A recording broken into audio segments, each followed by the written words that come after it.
Então, eu queria agradecer o grupo da UVEIT, o Irata, a Joyce e o Camilo, que vai fazer a apresentação. Essa é uma reunião combinada dos grupos de Retina e UVEIT. A gente tem o prazer sempre de contar com o grupo da UVEIT 3 vezes no ano para fazer parte da nossa reunião. E então o Camilo vai fazer essa apresentação, que é fellow da UVEIT. Camilo? Boa noite. Gostaria de agradecer, primeiramente, a doutora Joyce, doutor Irata e o doutor Sérgio Pimentel pelo auxílio na elaboração do caso. Então, vamos começar. Então, se trata de uma paciente do sexo feminino, de 37 anos, pesando 78 quilos, branca, procedente de São Paulo, advogada. Ela teve a avaliação de primeira consulta no nosso ambulatório em março de 2021. Ela queixava de bave súbita no olho direito há mais ou menos 2 meses. Ela foi atendida em um serviço externo inicialmente, né, e recebeu lá o diagnóstico de neuroretinite no olho direito. Ela realizou o tratamento com Bactrim F e prednisona 20 mg dia sem melhora. De antecedentes pessoais, ela era tabagista, tinha pressão alta e diabetes mellitus do tipo 2, mas esse diabetes ele foi descoberto durante a investigação do quadro de Veits. Além disso, ela convive com um gato de estimação. De antecedentes oftalmológicos e familiares, não havia nada digno de nota. Então, era uma paciente que se apresentava com uma acuidade visual de conta-dedos 1 metro no olho direito e 0,8 no olho esquerdo, de achados, né, de biomicroscopia do segmento anterior. Ela apresentava PKs finos em ambos os olhos, com uma reação leve, né, de células na câmara anterior e no vítreo anterior. Fundo de olho no prontuário estava descrito no olho direito como um disco, apresentando um disco de bordas mal delimitadas, com algumas hemorragias intrarretinianas na mácula. No olho esquerdo, um disco de aspecto fisiológico e uma discreta alteração do brilho macular. Então, nós não temos a retinografia desse quadro inicial, mas a gente tem aqui a retinografia que foi feita na primeira consulta, né? Então, a gente consegue ver aqui que a paciente apresenta um líquido perivascular difuso, né? Em ambos os olhos, mas muito mais intenso no olho direito, além de uma hiperfluorescência de disco, né? Que também afeta os 2 olhos, mas muito mais intensa no olho direito.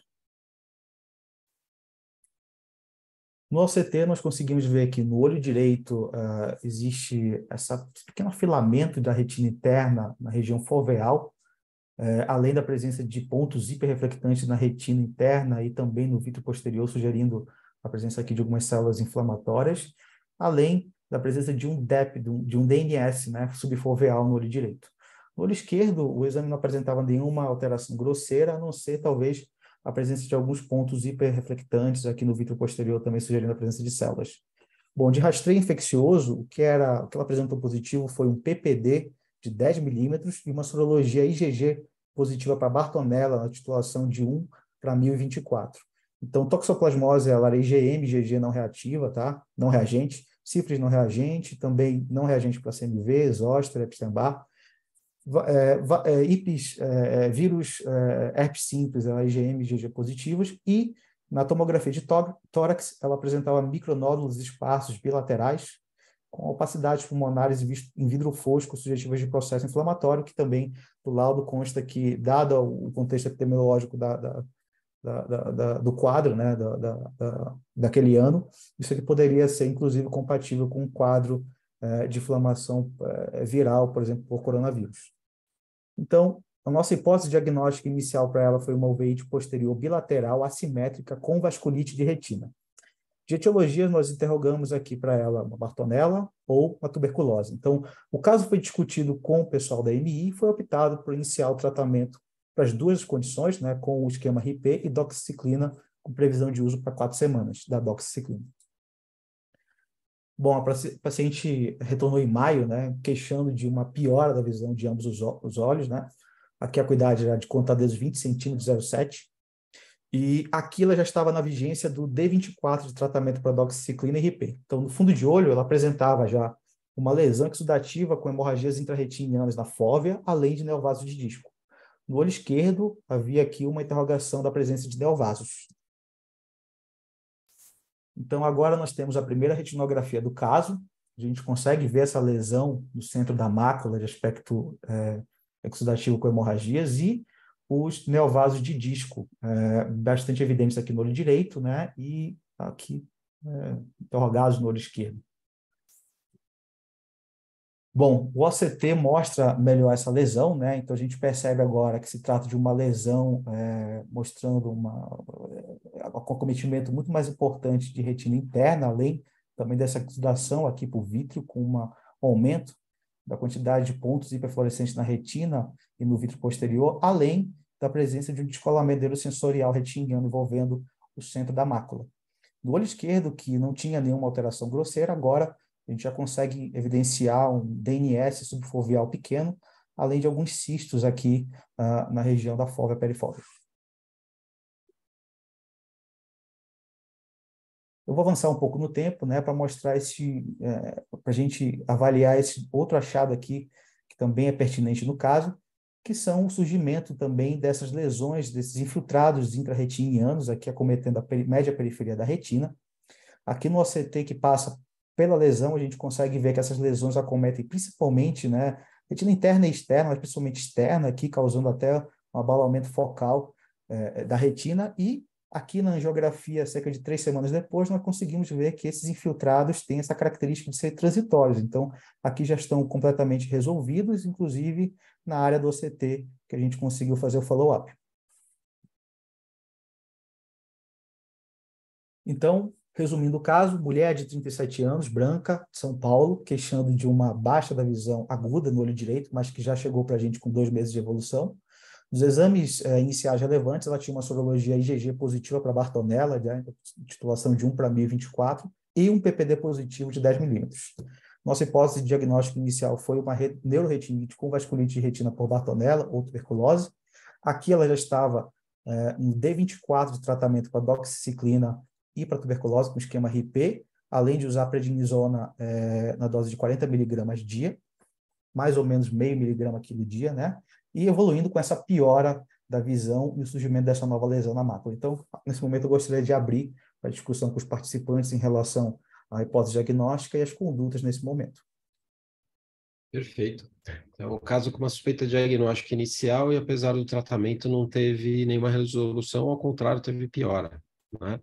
Então, não é apresentação típica, depois eu queria que o Hirata e a Joyce comentassem, né? Mas não é apresentação típica de Bartonella, talvez não é o que a gente costuma ver em TB também, embora ambas as patologias eventualmente podem ter uma apresentação, mas é uma apresentação típica.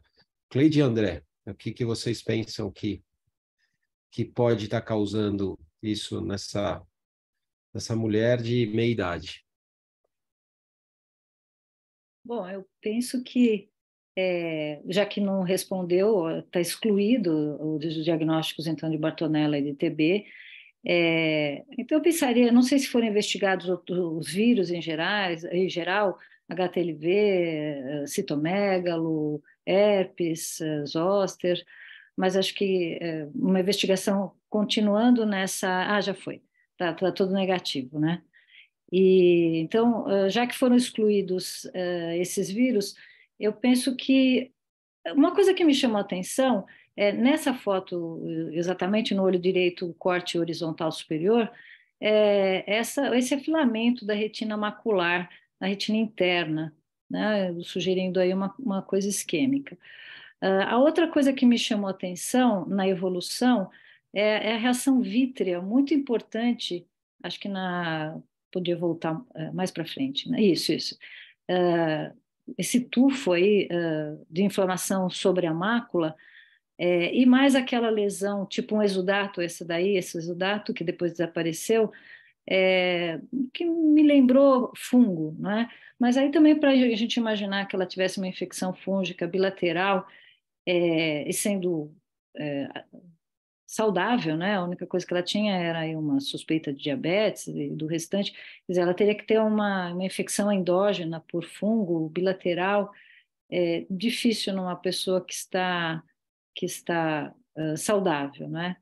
Então, eu acho que tem que ampliar a investigação. A outra coisa em mulher jovem, que a gente pensa com descolamento seroso, seria rarada, mas o quadro não sugere rarada. O quadro é muito assimétrico, não tem grandes descolamentos, mas tem uma reação vítreo importante. Mas eu colocaria aí na sequência diagnóstica, eu acho que tem que investigar outras vasculites retinianas. Perfeito, Cleide. Então, você incluiria as causas. Na verdade, a gente tem que fazer um diagnóstico diferencial de vasculite, depois o Irata e a Joyce vão detalhar mais, mas basicamente, a causas infecciosas, então vírus, bactérias Já e foram eventualmente todas, né? Sobraram as não infecciosas agora. e doenças sistêmicas, né? As vasculites sistêmicas. Então, talvez fazer uma anamnese talvez mais profunda da paciente, uma avaliação interdisciplinar. André, alguma ideia diferente? Eu concordo. Eu acho que eventualmente repetir dias pode ser uma opção, né? Às vezes pode ser que mude algo, mas talvez ampliar o leque de grupos a serem investigados, né? Então, causas infecciosas já investigou uma vez, de repente pode repetir os exames, mas pesquisar algo no sentido de doenças autoimunes. Ela é jovem, mas eventualmente dá uma investigação para algum quadro neoplásico, né? Acho que seria a menos provável das possibilidades, mas eu acho que valeria a pena também uma investigação nesse sentido. Perfeito. Jorge, alguma ideia diferente? É bem difícil, viu? Olhando assim, você pensa, eu pensaria em TB, mas já fez o tratamento e não respondeu nada.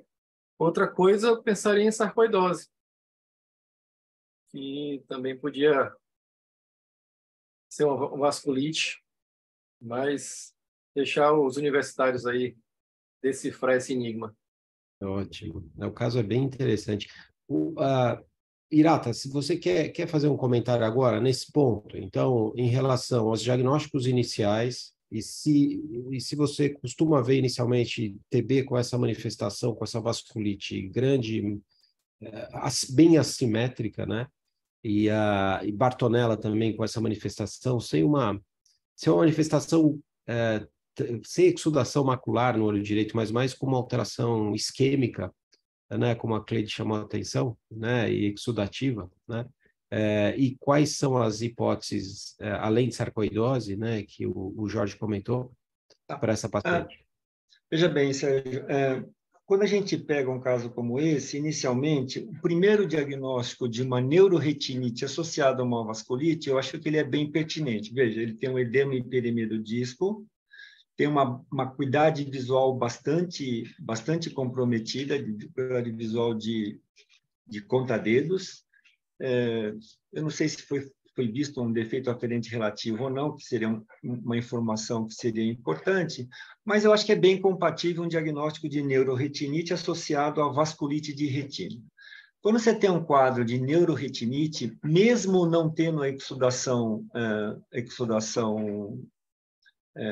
clássica da estrela macular, num paciente que tem um edema e hiperemia do disco, uma baixa da acuidade visual importante, um defeito aferente relativo, acho que é bem compatível você fazer o diagnóstico de uma neuroretinite.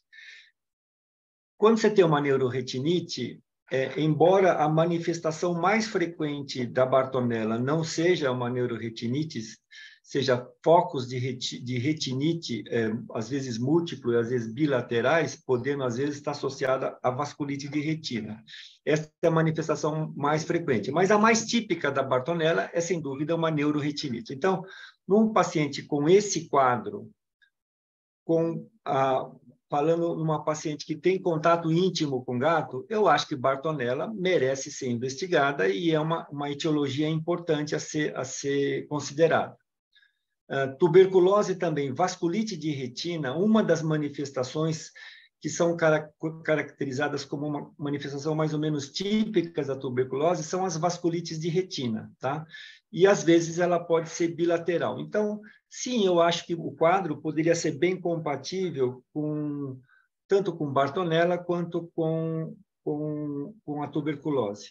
E aí faz os exames laboratoriais iniciais E se você vê uma Bartonella positiva, não é discutível, é positiva, então, sugestiva de uma infecção pela Bartonella mais recente, e um PPD e uma alteração tomográfica compatível com tuberculose latente, com quadro ocular que poderia ser tuberculose. Aqui, a discussão que poderia fazer aqui como o tratamento da tuberculose é muito mais longo e da Bartonella é mais curto, você poderia, eventualmente, como a sorologia positiva para Bartonella é uma coisa que você não vê habitualmente, porém, um PPD positivo e mesmo alterações radiológicas sugestivas de uma tuberculose latente pode ser muito mais frequente na nossa população, tem gente até que poderia argumentar, vamos tratar primeiro a Bartonella, se não responder, aí a gente vai fazer o tratamento para tuberculose. No entanto, aqui foi discutido com a infectologia, optou-se por fazer o tratamento das duas. E aí, com 24 dias de tratamento, você tem uma piora. Isto fala muito contra o diagnóstico de Bartonella. E em relação a TB, poderia ainda ser TB com uma piora quando você faz o tratamento, inicia o tratamento para tuberculose? Resposta: sim. A vasculite por tuberculose, ela pode piorar após o início do tratamento. É chamado efeito paradoxal. Ou seja, você trata a tuberculose, você tem uma liberação mais de antígeno do bacilo, e aí você tem um aumento da reação inflamatória. Nós temos alguns casos disso. O que fala muito contra a tuberculose aqui são essas alterações da retina superficial.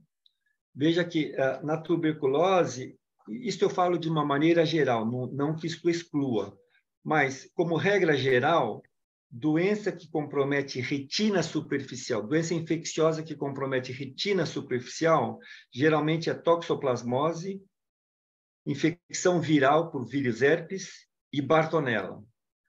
Enquanto sífilis e tuberculose dá mais um quadro de mais coroidite. Então, esse quadro envolvendo, como você tem aqui nesse quadro, um quadro mais superficial e aquela lesão mais focal que o Camilo mostrou, isto é mais excepcional em tuberculose. Então, numa situação como essa, que você tem o tratamento e você não tem a resposta que você espera, então você tem que abrir de novo o diagnóstico diferencial. Eu sempre lembro que o VIT, o diagnóstico é clínico, e nenhum exame define, como regra geral, o diagnóstico. Então, toda vez que você começa um tratamento e a paciente não responde de acordo com o que você espera, você tem que voltar para os seus diagnósticos diferenciais e reavaliar, e fazer uma reavaliação de todos esses diagnósticos. Primeira coisa é isso. E segunda coisa é que Bartonella, então, aqui eu já deixaria, não pensaria tanto, mas tuberculose ainda poderia ser, porque poderia ser essa reação paradoxal, tá? Então, mas sempre você tem que abrir aquele diagnóstico diferencial que a gente já apresentou aqui várias vezes, em infeccioso, não infeccioso, das infecciosas, separar as doenças sistêmicas, os quadros oculares específicos, tá? E é fundamental você sempre ter essa consideração. E esse caso ensina para a gente, porque às vezes a gente está no ambulatório e os casos são trazidos para a gente discutir, e a apresentação não é completa, e às vezes a gente comete enganos por isso. Então, funciona até como uma lição para a gente, Sérgio. Acho que era isso inicialmente, depois a gente continua. Perfeito. Joyce, você quer fazer algum comentário agora? Sérgio, desculpa, eu não estou muito bem, eu vou ficar hoje só ouvindo. Tá bom, perfeito. Perfeito. Então, Camilo, então, aqui, como o Irata falou, quer dizer, pode ser até um caso eventual de tuberculose, que ela demore uma resposta, um efeito paradoxal na resposta, de pior inicial para depois melhor, mas a gente tem que fazer uma avaliação, uma ampliação da avaliação sistêmica dessa paciente, de outras hipóteses diagnósticas, como foi falado aqui. Então, como é que você conduziu a partir daí, Camilo?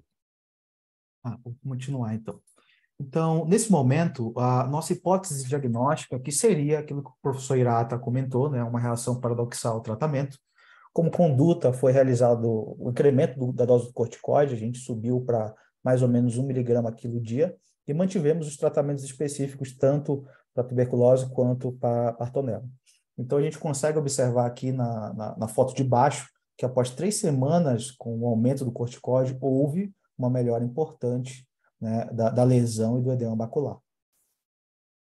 Muito bem, em agosto, a paciente ela retornou para a gente, né, já no 3º mês de tratamento da tuberculose, usando corticoide na dose de 40 miligramas, ou seja, a gente já tinha regredido, mas fazendo um quadro, ainda mantendo um quadro de celularidade no vítreo anterior de ambos os olhos, e no OCT, apresentando um afilamento retiniano perifoveal, como nós já vimos, e no olho esquerdo um edema macular.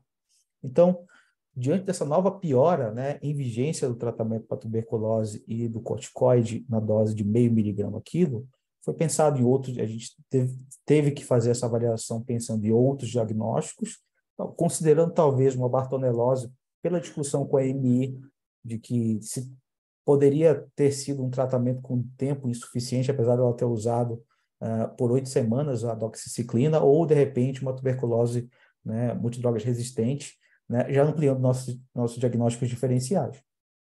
Bom, então eu trago aqui em agosto a evolução do caso e a gente vê que aquelas lesões periféricas transitórias, elas agora já cometiam ambos os olhos. Aqui eu mostro na retinografia colorida superior um corte de OCT passando bem pela lesão aqui justafoveal. Nós vemos que essa lesão ela comete principalmente retina interna, como a gente consegue ver na imagem do OCT. E aqui embaixo o OCT mostrando essa nova piora com edema macular bilateral.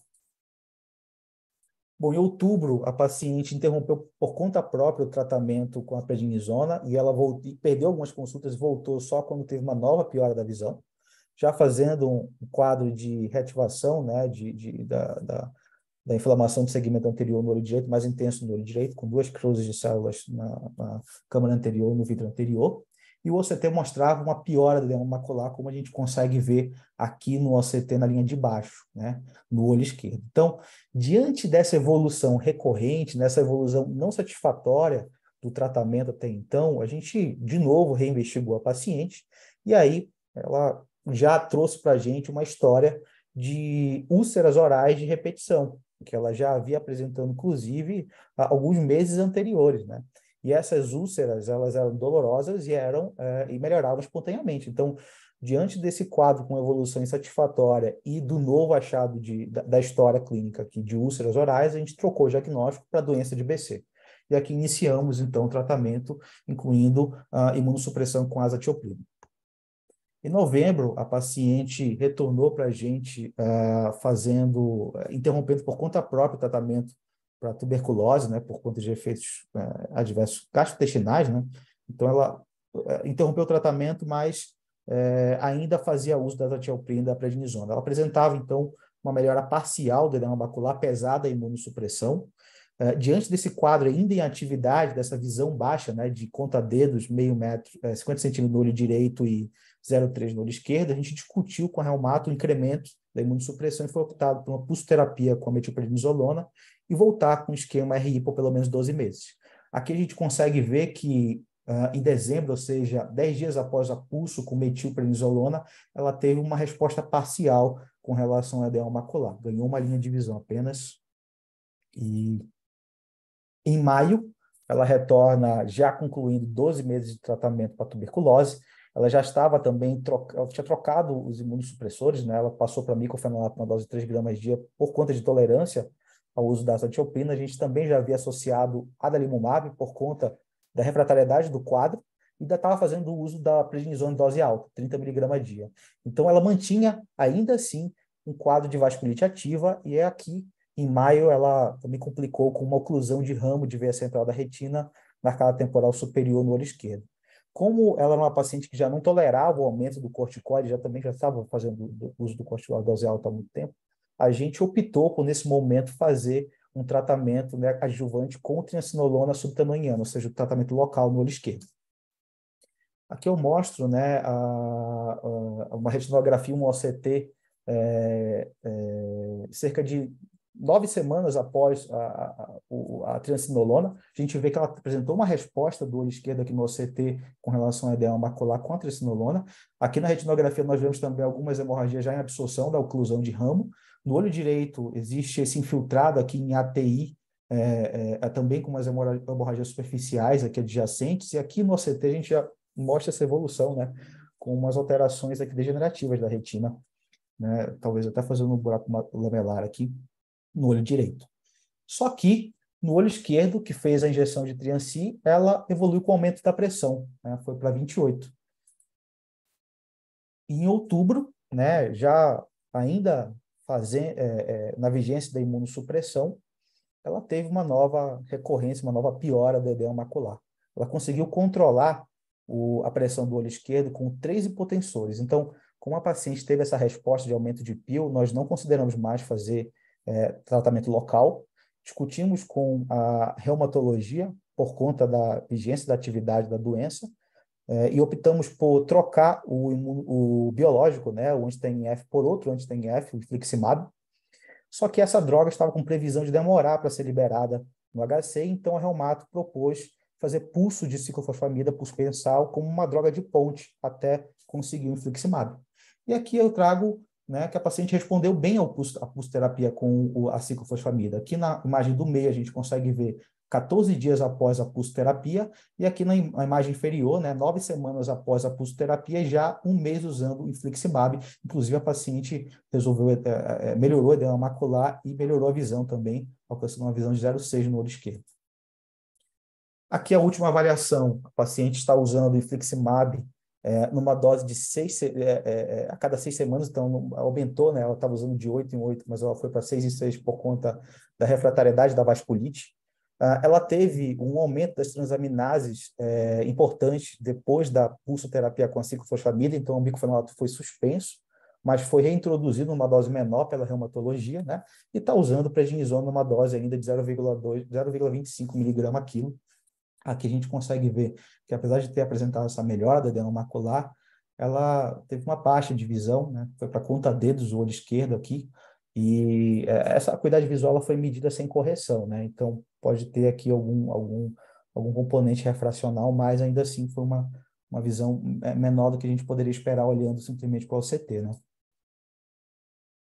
Então, eu trago os últimos exames multimodais dela agora, tá? Então, aqui de novo, né, de achado novo, em fevereiro, a gente vê essa presença dessa hemorragia vítrea aqui periférica, que eu mostro no olho direito, né?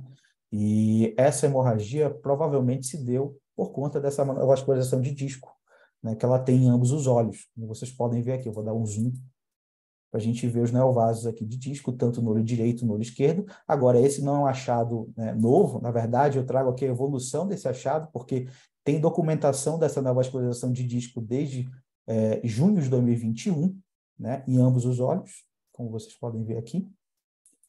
E aqui eu trago a última angiografia dela, mostrando que ela mantém esse líquido perivascular intenso, né, no olho direito, esse líquido também, líquido vítreo aqui pelos neovasos de disco. E uma outra coisa interessante é que a gente, apesar da neovascularização de disco, a gente não consegue observar isquemia retiniana significativa pela angiografia. Isso tanto no olho direito quanto no olho esquerdo. Aqui, nessa área de oclusão, a gente tem algumas ectasias aqui, vasculares aqui na área de oclusão, mas não nenhuma isquemia tão significativa. E sim, esse líquido, né, essa vasculite difusa importante. Aqui eu também trago o multimodal da avaliação da mácula dessa paciente, né, com um CTA e uma angiografia aqui com um zoom na região foveal, e a gente consegue ver no olho direito, né, que existe uma alteração da ZAF, um alargamento da ZAF importante, com até algumas ectasias aqui dos capilares foveais aqui, né, e talvez justificando essa acuidade visual baixa em relação ao olho direito. E no olho esquerdo aqui, talvez alguma alteração mais leve com relação à ZAF aqui também possa estar presente, mas aqui na angiografia tardia a gente consegue ver que existe essa hiperfluorescência sugerindo, apesar de não haver cistos, né, no OCT, sugerindo edema macular difuso. Então é isso, né? Essa é a última avaliação que nós temos. Então, um caso né, com o diagnóstico agora de doença de BC, apresentando neovascularização de disco em ambos os olhos. Então, gostaria de novamente abrir para discussão em relação a essa hipótese diagnóstica e as condutas para o caso agora. Hirata, deixa eu fazer umas perguntas para você. Parabéns pela apresentação, viu, Camilo? O caso está super bem documentado. Todos os casos que a Alveit apresenta aqui são muito bem documentados, então isso facilita a gente a interpretar os exames e concluir em relação ao tratamento. Hirata, eu acho que essa paciente perdeu visão no olho direito por essa isquemia macular que ela tem, né? E talvez não seja visível nos os capilares do equador e periferia, uma isquemia que ela eventualmente tenha mesmo, tanto que ela formou essa neovascularização de disco, né? Tudo bem que ela teve uma hemorragia pequena, eu vejo mais fibrose do que neovaso ativo, né? Se a gente quantificar no disco fibrose e neovascularização, para a gente pensar eventualmente na foto, tá vendo? A lesão é mais esbranquiçada, é menos, a gente não vê tanto capilar, não dá para ver tão bem essa lesão que está acima da arcada, está progredindo para a arcada temporal superior, talvez tenha um pouco mais de neovaso ativo em cima da veia temporal superior, né? Então, uma questão é a seguinte, se ela começar a ter hemorragias recorrentes, como que a gente indicaria a panfoto dessa paciente? Se ela não tem áreas extensas de neovascularização, ou se antiangiogênico seria uma opção para a gente seguir esse tratamento. E eu vejo que a visão dela talvez não tenha como retornar, eu acho que o edema macular que ela tem é pouco significativo para baixar a visão, mas o que ela tem é uma isquemia macular. E como a gente protegeria o outro olho, Hirata, que a gente viu uma acuidade visual sem correção, ela tem a alteração da zona vascular é pequena, o OCT estrutural dela é um OCT bom, certo? Então, eu presumo que ela tem uma visão melhor no olho esquerdo do que conta-dedos a 4 metros. Ela já está com uma indicação sistêmica grande. Então, a outra pergunta é como estabilizar essa paciente sistemicamente para ela não ter evolução, agravamento do olho esquerdo, que é o olho melhor dela? É um caso bem difícil, né, Hirata, de segmento e tratamento.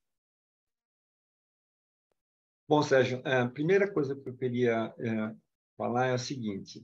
Na verdade, nós demoramos um pouco para fazer esse diagnóstico, e possivelmente porque quando foi apresentado o caso, para discutir o caso, não foi referido a presença dessas aftas orais, que ela já tinha algumas aftas no quadro inicial dela, tá? Então, essa é uma reflexão crítica que a gente tem que fazer.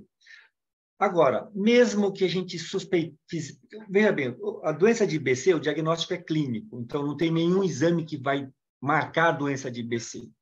Então, mesmo tendo suspeitado, mesmo que fosse suspeitado que não foi, no quadro inicial dessa paciente, quando um paciente como esse vem com uma vasculite desta monta, com PPD positivo, com alterações radiológicas compatíveis com uma TB latente, você faz também, obrigatoriamente, um tratamento com esquema específico para tuberculose. Então, independente da consideração inicial desse quadro ser ou não ser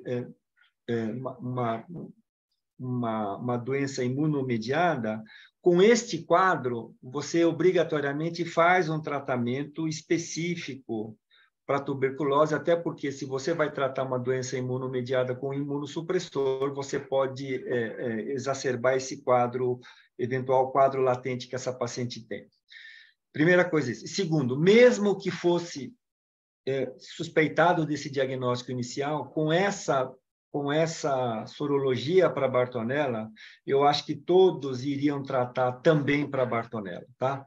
Então, em relação a esse tratamento inicial, eu acho que independente do diagnóstico que fosse feito, teria que ser feito esses dois tratamentos, tá? Agora, começa o tratamento, ele não tem uma resposta adequada, aí sim é obrigatório você abrir esse diferencial, e aqui seria mandatório a gente levantar a possibilidade do diagnóstico de doença de IBC. Porém, ainda assim, como o Camilo comentou, a reação paradoxal é uma realidade. Então, até porque quando você usa a rifampicina, admite-se que a rifampicina diminua a disponibilidade da prednisona. Então, em até 50%, às vezes até mais de 50%. Ou seja, o indivíduo que está tomando meio miligrama quilo, quando ele usa a rifampicina, ele vai para a dose efetiva, passa a ser metade disso. Então, o que poderia ajudar a contribuir a explicar, não só pela liberação de fatores antigênicos, mas também por uma diminuição do efeito da cortisona que a gente associa nesses casos. Então, a reação paradoxal, sim, eu acho que deveria ser considerada, e você, nesses casos, você aumenta a cortisona, mantém o tratamento para tuberculose.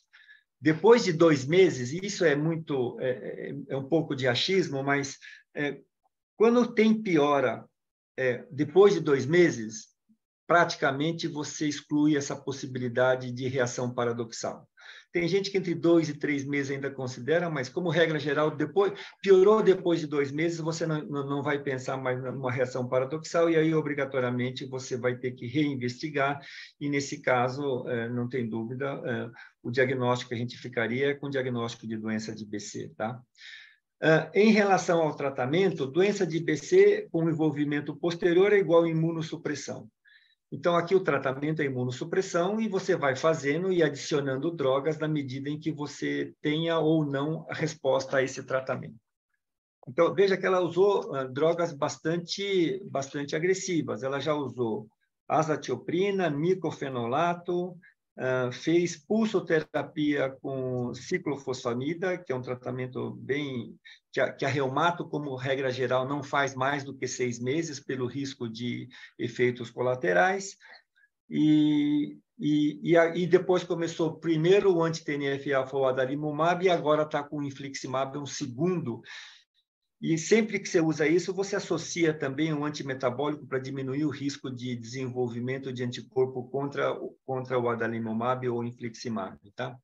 Então, assim, aqui você me pergunta o que faz a gente pensar, o que fazer para proteger o outro olho, que possivelmente, e até esqueci de falar para o Camilo, conta dedos a 4 metros, certamente pelo menos 20.400, possivelmente 20.200, porque se conta dedo a 4 metros, é pelo menos 20.200. Então, deve ter pelo menos 20.100, 20.200, tá?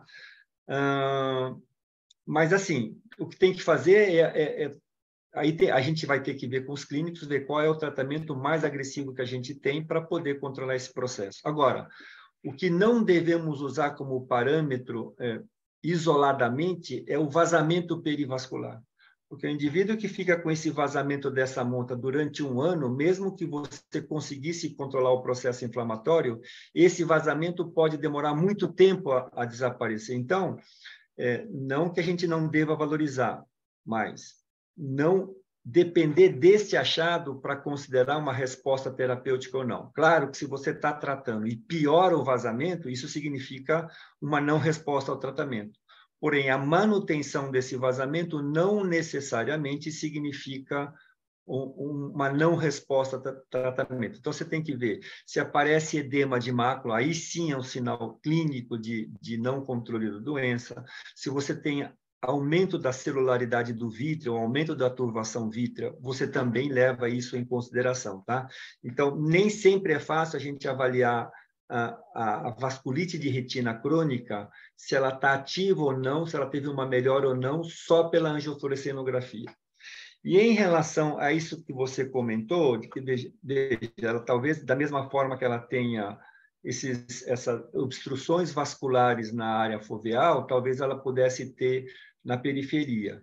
Agora, existe uma outra possibilidade, o Camilo depois vai discutir isso daí, é que esses neovasos não seja tanto por exclusão capilar, e muito mais do que isso, ser por uma atividade inflamatória. Eu acho que até eu falei para o Camilo, precisa mostrar a angiografia da periferia, porque esse é um detalhe importante quando você tem neovaso de disco. Se você tem neovaso de disco com áreas extensas de exclusão capilar, você fala, pronto, isso é o mecanismo etiopatogênico envolvido. Aqui não, você não vê a área de exclusão capilar e vê essa neovascularização de disco. Então, aqui a gente tem que considerar se só o tratamento da doença de base poderia ter um controle desse quadro da neovascularização. Acho que o Camilo vai apresentar depois, Sérgio, não sei se eu respondi todas as suas dúvidas. Com certeza, respondeu. Perfeito, perfeito. Irata, você quer ir para a revisão e depois você faz alguns comentários, ou se tiver alguém que queira... Não, acho que o Camilo acho que pode... Acho que o próximo é revisão já, né, Camilo? Eu Isso, queria professor. só comentar uma coisa. O olho Perfeito. direito tem hemorragia vítrea, né? Eu Sim, acho que na a periferia. presença de hemorragia vítrea, ela confirma a neovascularização, e assim como o componente fibroso pré-papilar. Então, mesmo que a gente não veja a exclusão capilar, eu acho que ela deve estar na periferia. Tem hemorragia pré-retiniana, inclusive, na periferia. Eu acho que é evidência suficiente para a gente fazer uma panfoto, quer dizer, deve ter uma isquemia que está alimentando essa neovascularização de papila, inclusive com hemorragia vítrea. Nesse olho, eu acho que justificaria fazer a panfoto. Acho que não há nada para a gente fazer que melhore a visão, porque a isquemia macular realmente não vai melhorar com nenhum tipo de tratamento, mas para evitar a hemorragia de repetição, que, enfim, pode evoluir com mais fibrose, com algum evento tracional. Já no outro olho, aí eu concordo com você, Irata. Acho que pode ser que não seja neovaso, só uma dilatação vascular na superfície da papila, e porque não tem hemorragia vítrea, mesmo na anjo, não parece que tenha neovaso. E se ela não tem edema de mácula e essa impregnação não é suficiente para fechar, pelo contrário, ela pode estar presente mesmo sem a atividade da doença, acho que esse olho a gente pode observar, mas no direito eu faria uma panfoto. Cleide, só em relação a isso, eu pessoalmente tenho muito receio de fazer uma panfoto quando você tem uma vasculite desta monta, como ela tem no lado direito. Quando esses casos têm muita área de exclusão capilar, talvez a minha preferência inicial, antes de fazer o laser, seria fazer um antiangiogênico. Se eu encontrasse esses neovasos na periferia, área de exclusão capilar, com o neovaso na borda dessas áreas de exclusão capilar, talvez antes de pensar em fazer laser, a minha ideia seria fazer um anti-VEGF. Por quê? Porque o laser, às vezes, aumenta muito a inflamação. Eu já tive casos que fizeram laser na periferia e você aumenta muito o edema macular, você aumenta muito a reação inflamatória pelo laser. Então, sim, eu acho que quando você tem essas áreas extensas, eu acho que de exclusão capilar, eu acho que sim, a indicação de laser, mas antes de começar o laser, talvez eu fizesse um antiangiogênico. Não sei, Cleide, acho que esse é o comentário que eu faria em relação a isso. Concordo com você, e eu faria isso se eu fosse panfoto coagular o olho esquerdo, que é o olho que tem o risco de voltar a ter edema de mácula, mas no olho direito, não vejo nenhum inconveniente em começar com antiangiogênico, mas como a mácula dela já foi, quer dizer, a isquemia é irreversível, eu não teria medo de piora do edema de mácula. Então, acho que como o tratamento definitivo vai ser só com laser, não vejo problema de começar com anti-VEGF, mas acho que de qualquer forma vai ter que fazer laser depois. Mas aqui, Cleide, o Camilo vai apresentar, depois a gente até pode comentar no final que tem algumas outras opções, tá? Vamos lá, Camilo. Perfeito. Bom, vou fazer uma revisão de literatura bem breve, né, por conta do tempo. Então, doença de BC, ela é uma vasculite sistêmica que acomete vasos de qualquer calibre, e um dos órgãos-alvo dessa doença são os olhos, né? Então, o envolvimento ocular ele pode acontecer em até 70% dos casos. E do segmento posterior, para ser mais breve com relação à revisão, o que é mais comum é encontrar justamente isso aqui que a gente pode ver nessas imagens, uma vasculite difusa, muitas vezes bilateral, né? Mas muitas vezes assimétrica, com um olho pior do que o outro, e com vitreite. Essa vitreite, por sinal, pode melhorar espontaneamente, sem tratamento. E quando a gente faz a angiografia, a gente consegue ter uma ideia da intensidade da vasculite, né? Que chega muitas vezes a fazer esse padrão, isso aqui é uma paciente do serviço, chega a fazer esse padrão, né? De fern-like, ou padrão arboriforme, ou em arbusto, né? Ou samambaia, que traduz uma capilarite, né? Difusa, né? Um outro achado interessante são a presença dessas lesões, esses infiltrados transitórios de retina interna. Como a gente pode ver na imagem do OCT, geralmente essas lesões acometem retina interna mesmo e são transitórias. Algumas semanas depois, isso daqui melhora também, às vezes, espontaneamente, sem tratamento. E uma coisa interessante é que algumas lesões deixam essas cicatrizes aqui de retina interna, essas cicatrizes focais, que quando a gente está investigando o paciente, a presença dessas cicatrizes, mesmo na ausência dos infiltrados, também pode levantar para a gente a suspeita para a etiologia da doença de BC. E em casos mais tardios, né, a doença de BC, na década de 80, antes da revolução com a terapia dos imunobiológicos, era uma doença que tinha um prognóstico visual bastante reservado quando havia o cometimento, né, dos olhos, né, uma vasculite, uma uveíte dos olhos. Inclusive, existem casos, relatos, né, de séries de casos na década de 80, em que 50%, 90% dos pacientes com doença de BC com acometimento ocular evoluem para cegueira legal em até 5 anos. Né? Então, isso daqui a gente tem visto cada vez menos. O diagnóstico, como o professor Hirata falou, é um diagnóstico clínico, não existe nenhum marcador laboratorial específico, existem vários critérios diagnósticos disponíveis na literatura, né? Eu trouxe aqui apenas talvez o mais simples, que é o Critério Internacional para Diagnóstico de Doença de BC 2014. Como a gente pode ver, ele se baseia através da pontuação de achados clínicos, né? São critérios maiores, os que pontuam aqui 2 pontos, que são justamente aquelas manifestações mais comuns. Envolvimento ocular, ulcerações orais, que tem que ser mais do que 3 episódios ao longo do ano, são úlceras recorrentes, dolorosas, que deixam cicatriz, ulcerações genitais aqui, e critérios menores, né, que são as lesões cutâneas, que são a pseudofoliculite e o eritema nodoso, manifestações neurológicas, né, manifestações vasculares, como, por exemplo, aneurisma de aorta, dissecção de aorta, e teste de patergia, né? O paciente, se ele pontuar 4 ou mais, ele fecha o diagnóstico de doença de BC por esses critérios aqui internacionais. Então, falando agora especificamente da neovascularização de disco, a gente sabe que neovascularização de disco ou de retina, né, é uma complicação rara em uveites. Um estudo retrospectivo multicêntrico nos Estados Unidos, envolvendo mais de 13 mil olhos, observou uma prevalência de 0,77% de neovascularização de disco ou de retina em casos gerais de uveíte, né? Schorb e colaboradores foram os primeiros a reportar neovascularização de disco em 5 casos de uveíte crônica sem evidências de oclusão vascular pela angiografia, ou seja, sem evidências de isquemia retiniana. E Sandislow, em 2020, né, em 2.000 colaboradores, reportaram 8 casos de uveíte com neovascularização de disco sem exclusão capilar, que regrediram apenas com o incremento do uso do corticoide sistêmico. Então, essa aqui é uma das imagens do artigo, é um paciente de 14 anos, uma uveiite posterior idiopática, que aqui a gente consegue ver na angiografia, na retinografia de cima, uma neovascularização de disco exuberante, né, que foi tratado com prednisolona, né, 1 miligrama quilo por 10 dias, e aqui a imagem é 6 semanas após, mostrando a regressão da neovascularização. Agora, falando especificamente em BC, o que a gente tem na literatura são relatos de casos. A casuística maior que eu encontrei foi dessa pesquisadora aqui, que na verdade é uma sumidade, né, em doença de BC, lá da Turquia, e enfim, tem muita publicação nesse tema, que trouxe para a gente uma série de 880 pacientes, né, no centro de referência lá em Istambul, onde eles observaram a prevalência de neovascularização de disco ou de retina em 4,5% dos pacientes com uveíte por BC.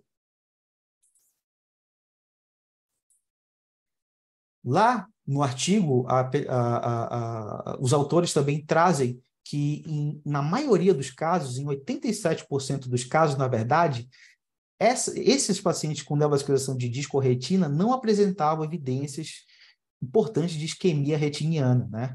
E esse grupo de pacientes, foram 29 pacientes sem evidência de isquemia, foram tratados, né, através do escalonamento da imunossupressão, com corticoide sistêmico ou incremento de imunossupressão do imunossupressor, né? E 70% desses pacientes tratados dessa forma apresentaram regressão da neovascularização em um período médio de 6 semanas, tá? 9 casos que foram refratados, uma coisa interessante é reparar que 5 fizeram panfotocoagulação e apenas 2, né, apresentaram uma resposta da regressão dos neovasos, talvez pela gravidade dessa neovascularização ou pelo fato deles não apresentarem isquemia importante na angiografia. Então, eu trouxe aqui um apanhado dos estudos que eu encontrei sobre o tratamento de neovascularização de disco ou retina em casos de BC sem exclusão capilar, sem isquemia retiniana, e como vocês podem ver, a maioria dos estudos aqui é nos países que têm maior prevalência mesmo de BC ao longo do mar Mediterrâneo, né? Ásia e Oriente Médio, e assim, a maior casuística é mesmo do estudo que eu trouxe para vocês da Turquia, né? E como a gente pode ver aqui, a maioria da imunossupressão, na maioria dos casos, né, foi usado anti-TNF, né? Aqui, então, como mensagens finais, eu gostaria de lembrar que a doença de BC é uma vasculite sistêmica que pode complicar a vascularização de disco ou de retina, mesmo sem isquemia retiniana significativa. A angiofluorescenografia é útil na distinção entre os quadros isquêmicos daqueles inflamatórios. E alguns autores recomendam tratamento de neovaso de disco ou de retina de natureza inflamatória com o incremento da imunossupressão, como a gente viu aqui. Então, era isso. Obrigado. Excelente, excelente a revisão, Camilo. É interessante, Cleide, eu vejo o ponto de vista do retinólogo olhando um caso desse, a gente fica louco para fazer a panfoto, mas eu entendo que as uveites, elas têm uma manifestação semelhante de neovascularização, tanto neovascularização de retina ou de disco, quanto membranas neovasculares, mas elas respondem muito mais ao tratamento sistêmico. Então, eu falo da membrana neovascular do Harada, por exemplo. A membrana neovascular na PIC e na coreidite multifocal, você tem que associar a imunossupressão sistêmica, senão você vai ficar injetando antiangiogênico muitas vezes. Então, eu acho que o complemento do tratamento, além de você pensar em antiangiogênico, mas o tratamento principal é você tratar a condição inflamatória mesmo, como o Irata estava comentando, né? Talvez, quando você tratou tudo, fez todo o tratamento e você ainda não teve resposta, você complementar, nesse caso, com a panfoto, ou em casos como Harada, PIC, coreidite multifocal de membranas não vasculares, complementar com antiangiogênico. Essa é a mensagem, né, Irata? Acho que sim, Sérgio. Essas considerações que eu faria mesmo, para terminar. Perfeito. Excelente. Acho que, então, no caso, a fotocoagulação ficaria restrita só se ela começar a ter hemorragia vítrea de repetição, né? Apesar de todo o tratamento, apesar da imunossupressão. Mas Tanto que, que ela por teve... enquanto, eu não acho é que o ela tem caso. hemorragias pequenas, né? E Muito a gente não tem... Intuitivamente, a gente pensa diferente, né, Cleide? Mas, completamente. como retinólogo, né? A gente já faria um caso parecido com, por exemplo, com uma oclusão de veia central da retina, fazendo áreas esquerdas, mas aqui em neovascularização de disco, mas aqui a gente tem que Ou pensar mesmo diferente. outras vasculites obstrutivas, Sim, infecciosas, como, por sim, exemplo, sim, luz, TB, a gente faz laser sempre, mas realmente aqui sim. é excelente. Mas a gente está sempre aprendendo. Então, eu queria agradecer muito aí a apresentação do Camilo e o Irata e a Joyce trazerem esses casos durante esses anos que a gente faz essa apresentação juntos. São casos maravilhosos, muito difíceis de diagnóstico e de tratamento, né? Então, agradeço muito ao Irata, a Joyce e ao Camilo pela apresentação, tá, Irata? Isso, é sempre um prazer a gente apresentar e a gente sempre aprende também, o Pimentel, sem dúvida. A gente aprende mais que você, tá? Obrigado, Irata. Obrigado, Um Joyce. grande abraço. Boa noite a todos. Eu vou ter que sair, Sérgio, mas Tá bom bom. feriado para todos vocês. Bom fim de semana. Obrigado para vocês também.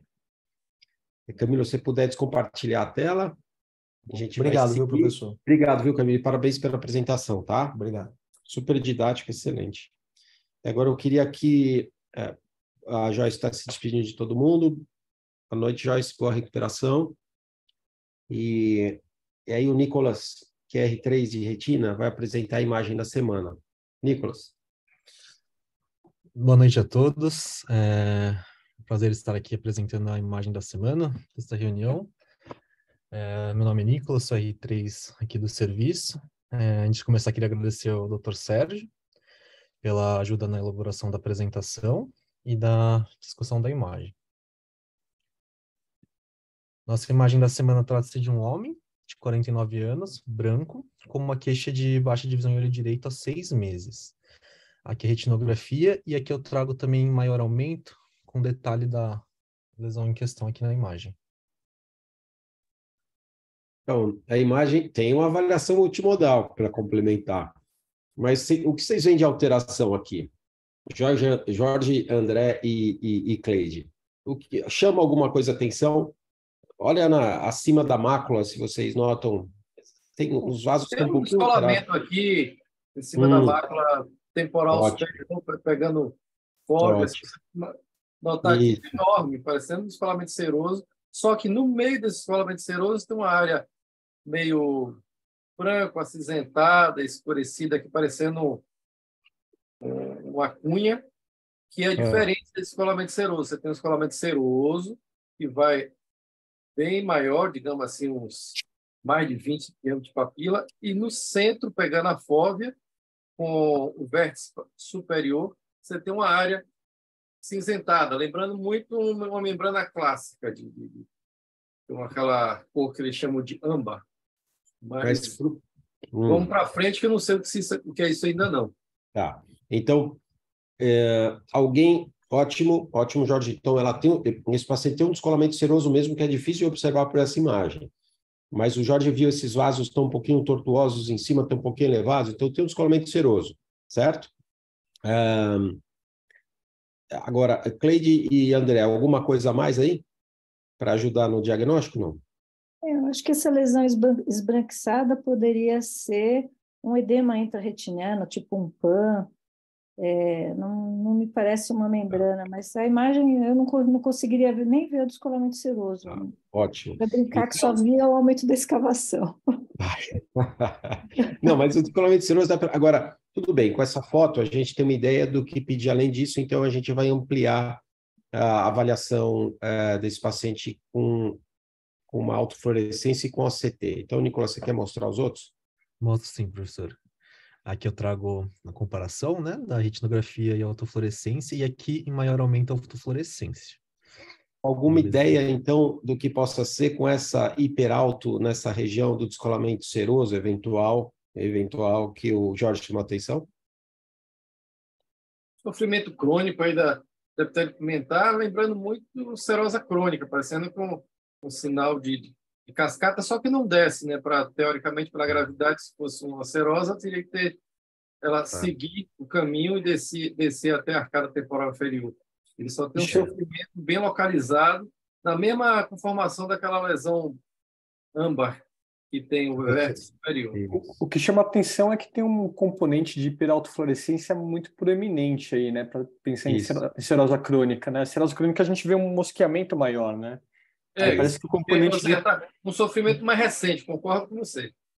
O componente de hiperalto parece ser predominante aí, né? Parece que tem alguma lesão, algum material aí hiperautofluorescente aí. Um material depositado, né? O que é interessante é que a gente, então, acha que é um descolamento seroso, a gente vai ver no OCT se é ou não. Tem uma imagem de hiperalto, mas que, para ser essa imagem de hiperalto, como vocês falaram, de sofrimento crônico do epitélio pigmentado da retina, para central serosa crônica, ele é muito supramacular, deveria ser inframacular, que o descolamento vai se localizando embaixo, e deveria ser bilateral. Essa paciente só tem quadro, só tem alteração, o outro olho dela é completamente normal, tá? Não sei se um depósito de cálcio poderia se manifestar em hiperalto, não, acho que não. Não, cálcio mas, enfim, não. Então, assim, alguma coisa está diferente de uma central serosa aqui, certo? Então a gente vai mostrar o OCT, para ver se ajuda o OCT. Nicolas? Aqui, o OCT, professor.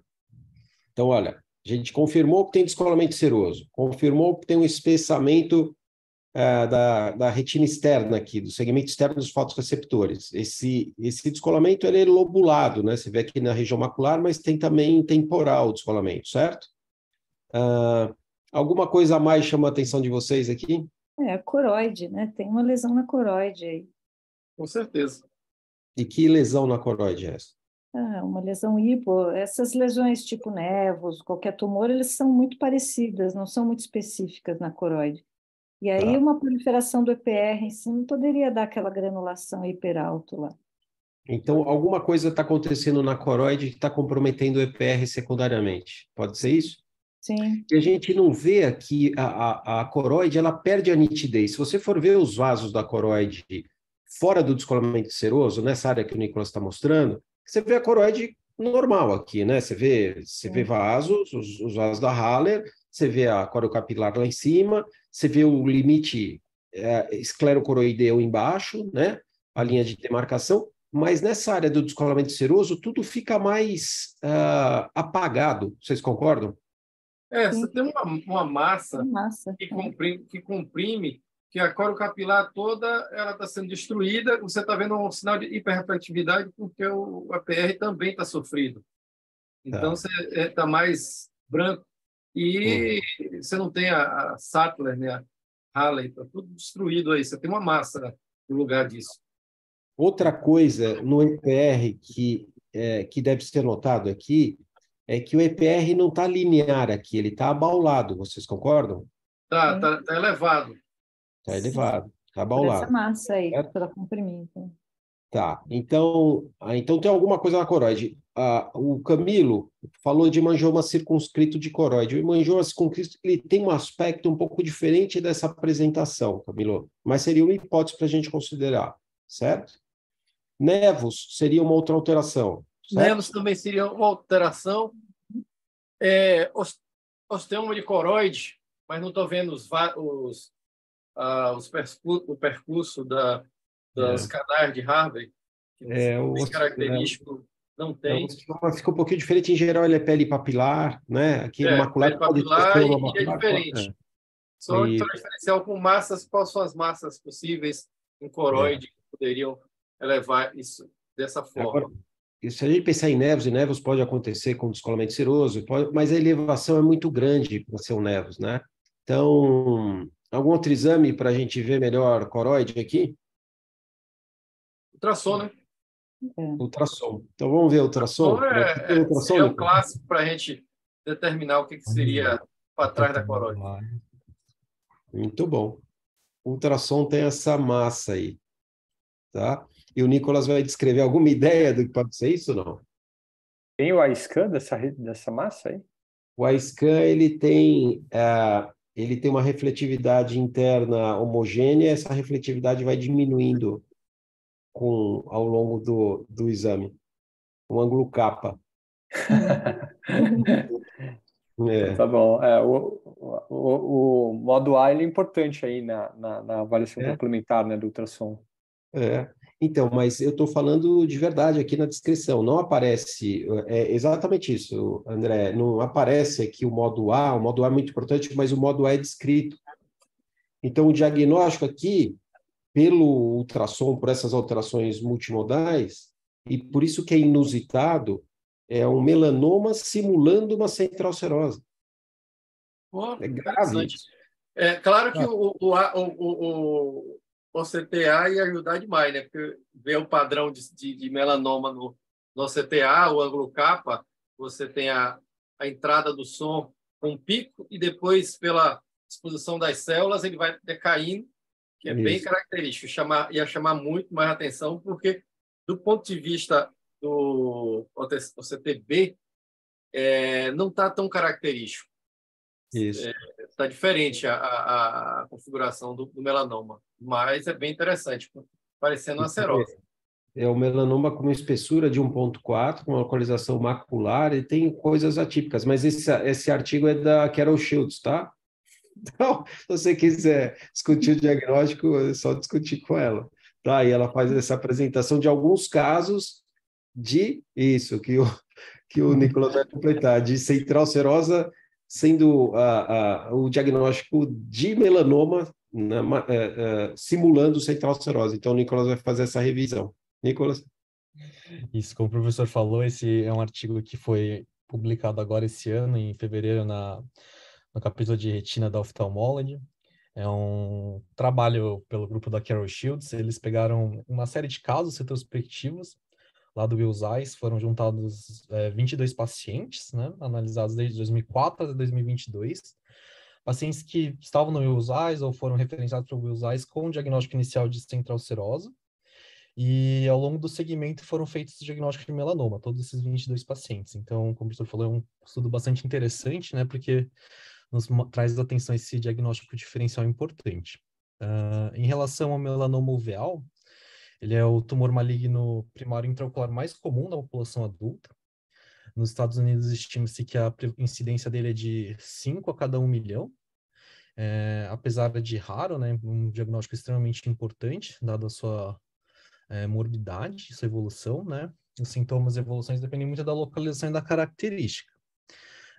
A maior parte dos melanomas uveais se encontram na coroide posterior, né? Então, posterior ao equador do olho, 85%, 9% na coroide anterior, 2% na íris e 4% no corpo ciliar. Os da íris são os considerados mais benignos, né? Mais indolentes, mas todos de um diagnóstico bastante importante. Em relação aos melanomas também, como foi discutido anteriormente, é importante também a gente sempre ter em mente os diferenciais, e aqui eu queria trazer os diferenciais dos pseudomelanomas. Então são lesões que parecem melanomas, mas não são melanomas, né, dos quais se destaca o névoa de coroide, como foi mencionado aqui. O névoa de coroide representa cerca de 49%, 50% desses casos, né, o mais comum dos pseudomelanomas é o névoa de coroide. Mas também é importante lembrar também da PECR, né, que é a chororetinopatia hemorrágica exudativa periférica, hipertrofia congênita do EPR, hemangioma circunscrito de coroide, também que foi mencionado agora na reunião, e também descolamento epitélio pigmentar, ODR, descolamentos idiopáticos hemorrágicos.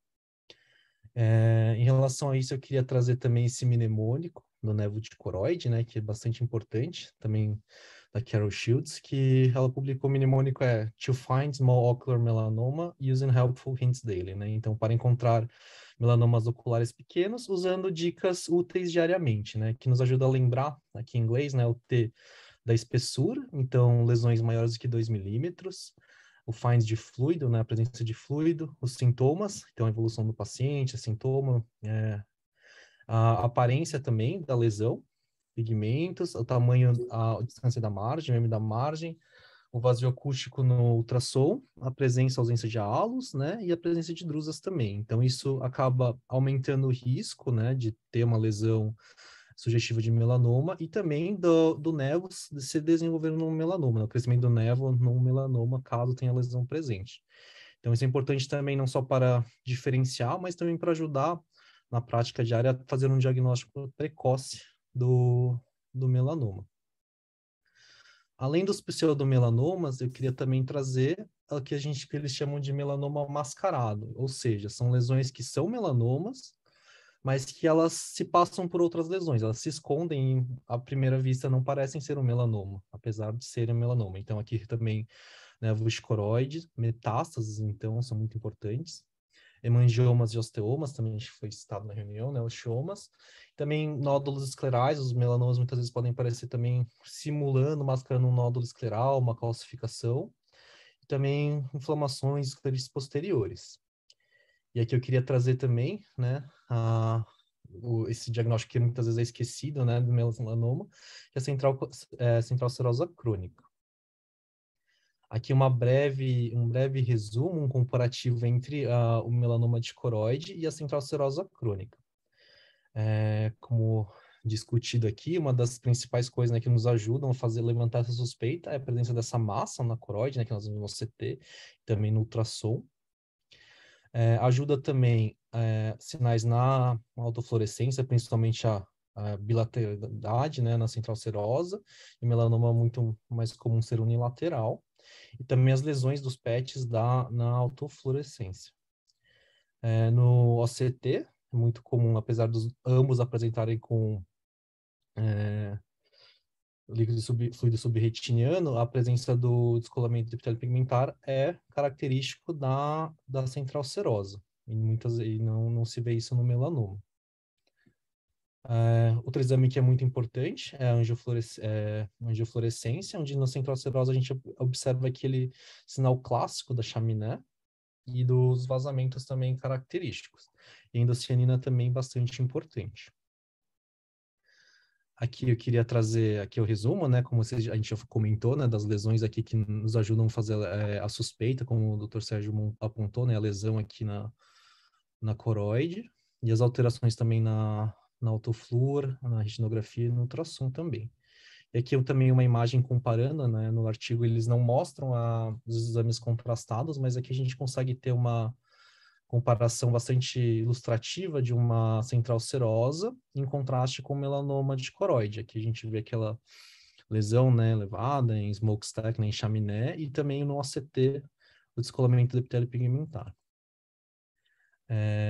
Foi uma breve revisão, mas queria trazer esse caso, acho que ele é bastante interessante para a gente poder sempre lembrar desse diagnóstico diferencial. O estudo ele chama atenção também, né? Foram 22 casos e a Carol Shields, o grupo deles, eles chamam atenção bastante sobre o tempo do diagnóstico, né? Esses 22 casos, a média foram 50 meses até levantar a hipótese de um melanoma, né? Então foram sendo tratados, seguidos como central serosa. Em média, só depois de 4 anos foi feito o diagnóstico de melanoma. E, né, pela morbidade, assim, bom, é interessante ter essa apresentação bastante rara, né? Atípica, mas lembrar dessa possibilidade. Perfeito, Nicolas. E 2 desses pacientes fizeram PDT, né? Fizeram PDT, trataram, sim. E era um melanoma. E era um melanoma. Simulando uma central serosa crônica. Então, eu acho importante isso, porque é difícil a gente pensar no melanoma num diagnóstico diferencial. Com nevos, a gente costuma ver com mais frequência, mas melanoma é bastante incomum, mas a gente tem que incluir como diagnóstico diferencial de casos atípicos, né? Então, Nicolas, parabéns pela apresentação aí, muito didático, as imagens ótimas, então, parabéns, tá? E parabéns pela discussão de todo mundo. Então, o Camilo falou de hemangioma circunscrito, a Cleide, o Jorge e o André falaram do nevus, que é uma lesão, né, mais comum, né, do que o melanoma. Então, ótimo, parabéns para todos aí.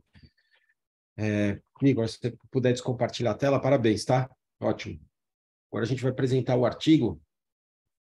Se puder já compartilhar. Isso, Luiz. O artigo é bem interessante, porque a gente já falou nas reuniões anteriores desse ano de manifestações da degeneração macular relacionada à idade, da atrofia geográfica, já falamos de exudação.